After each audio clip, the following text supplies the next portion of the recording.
Assalamualaikum warahmatullahi wabarakatuh. Pada kesempatan kali ini, kami akan mempresentasikan bab 4 tentang konflik, kekerasan, dan upaya penyelesaian. Sebelum itu, ada tujuan pembelajaran yang harus kita pahami terlebih dahulu, yaitu mendeskripsikan pengaruh diferensi sosial dan stratifikasi sosial. Yang kedua, mengidentifikasi berbagai konflik dalam masyarakat.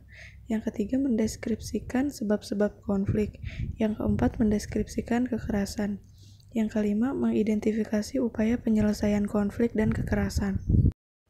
Berikut adalah peta konsep konflik sosial. Pengaruh stratifikasi dan diferensiasi. Primordialisme adalah paham yang menganggap kelompoknya paling unggul. Selanjutnya, etnosentrisme adalah paham yang mengunggulkan kebudayaannya sendiri. Pengaruh stratifikasi dan diferensiasi. Politik aliran atau sektarian merupakan keadaan di mana sebuah kelompok atau organisasi tertentu dikelilingi oleh jumlah organisasi massa atau ormas, baik formal maupun informal. Hakikat konflik sosial. Pengertian konflik. Konflik berasal dari kata kerja Latin configere yang berarti sering memukul. Konflik sosial adalah bentuk interaksi sosial antara suatu pihak dengan pihak lain yang ditandai dengan adanya sikap saling mengancam, menekan, sehingga saling menghancurkan.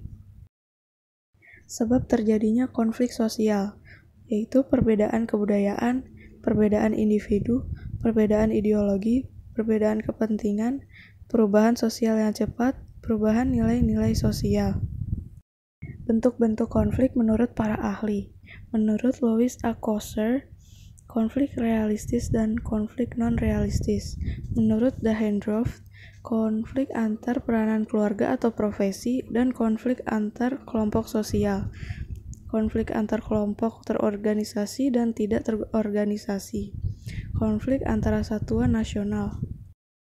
Menurut Surjono Sukanto, konflik antar pribadi atau individu, konflik yang bersifat internasional, konflik antar kelas sosial, konflik politik, dan juga konflik antar ras. Bentuk-bentuk konflik dari sudut psikologi sosial, yaitu konflik dengan orang tua sendiri, konflik dengan anak-anak sendiri, konflik dengan keluarga, konflik dengan orang lain, konflik dengan suami istri, konflik di sekolah, konflik dalam pemilihan pekerjaan, konflik agama, dan juga konflik pribadi. Bentuk-bentuk konflik terbagi menjadi 5. Yang pertama, cara pengelolaannya atau yang terlibat. Dibagi menjadi 3, yaitu interindividu, antarindividu, dan antar kelompok. Yang kedua, sifat. Terbagi menjadi 2, yaitu konstruktif dan destruktif. Yang ketiga, posisi pelaku. Terbagi menjadi 2, yaitu vertikal dan horizontal. Yang keempat, bidang aktivitas. Terbagi menjadi 5, yaitu sosbud, ekonomi, ideologi, politik, dan hankam. Yang kelima, publikasi. Terbagi menjadi 2, yaitu terbuka dan tertutup. Dampak positifnya yaitu 1. Memperjelas aspek-aspek kehidupan. Yang kedua, adanya penyesuaian kembali norma-norma, nilai-nilai, serta hubungan sosial dalam kelompok. Yang ketiga, jalan mengurangi ketegangan antar kelompok atau individu. Yang keempat, jalan untuk mengurangi atau menekan pertentangan yang terjadi dalam masyarakat.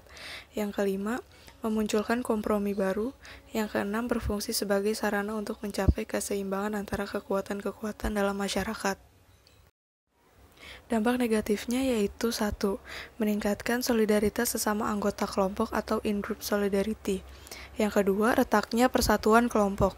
Yang ketiga, perubahan kepribadian individu karena konflik menyebabkan pribadi tertentu merasa tertekan, sehingga mentalnya tersiksa.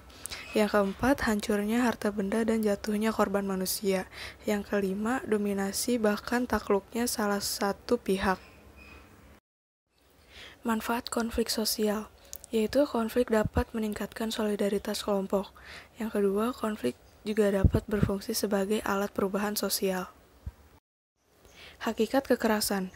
Pengertian kekerasan menurut KBBI adalah kekerasan didefinisikan sebagai perbuatan seseorang atau kelompok yang menyebabkan cedera atau matinya orang lain, atau menyebabkan kerusakan fisik atau barang orang lain. Kata kuncinya yaitu cedera, mati, kerusakan fisik, atau barang. Perbedaan konflik dan kekerasan. Yang pertama, pada konflik yaitu terdapat pelanggaran-pelanggaran HAM yang dilakukan oleh kedua belah pihak.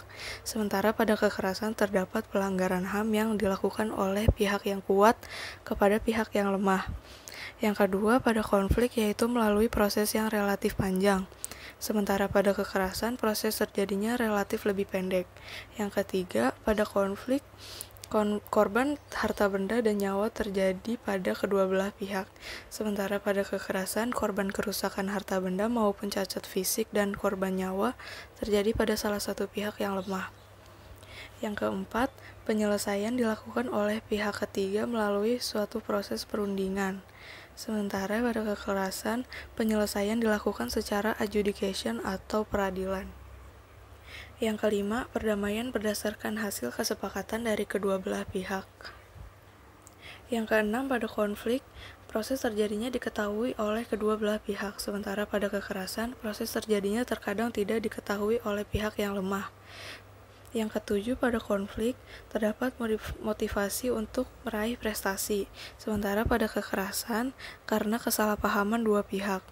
Yang kedelapan, pada konflik dilakukan dengan langkah-langkah nyata untuk mencapai tujuan, sementara pada kekerasan dilakukan dengan penuh prasangka sehingga merugikan pihak lain. Persamaan konflik dan kekerasan yaitu, keduanya merupakan salah satu proses sosial dalam bentuk disosiatif. Yang kedua, kedua-duanya terdapat pelanggaran hak asasi manusia. Yang ketiga, kedua-duanya membawa korban kerusakan harta benda, cacat fisik, atau korban nyawa. Teori tentang kekerasan. Yang pertama ada teori faktor individual, yaitu perilaku kelompok berawal dari perilaku individu. Yang kedua, teori faktor kelompok, yaitu individu membuat kelompok dengan mengedepankan identitas kelompoknya ketika berinteraksi dengan kelompok lain. Yang ketiga ada teori dinamika kelompok, yaitu kekerasan timbul karena adanya deprivasi relatif atau kehilangan rasa memiliki yang terjadi dalam kelompok. Penyelesaian konflik dan kekerasan. Yang pertama ada konsiliasi, yaitu pihak ketiga mempertemukan keinginan pihak yang berkonflik atau lembaga yang otonom bersifat monopolis bersifat demokratis. Yang kedua ada mediasi, yaitu pihak ketiga sebagai penasehat. Yang ketiga ada arbitrasi, yaitu